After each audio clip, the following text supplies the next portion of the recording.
It's Your Life Music.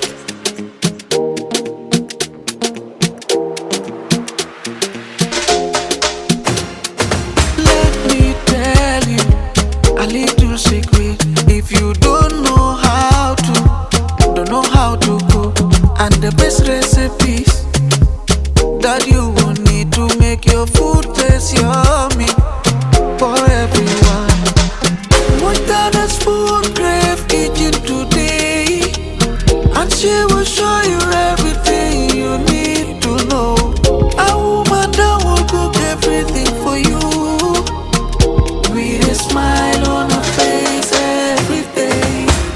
Dada's FoodCrave kitchen is the best you would find.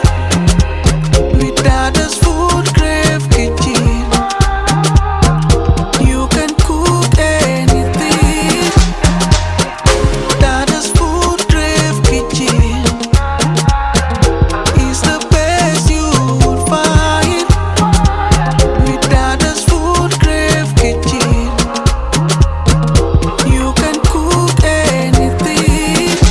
If you taste Dada's food, you will bite your fingers. Can you smell the aroma? All she wants is just to help you have a happy home. Cook every meal for everyone with a smile. It's Your What Life Dada's Music. FoodCrave kitchen today, and she will show you everything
life music.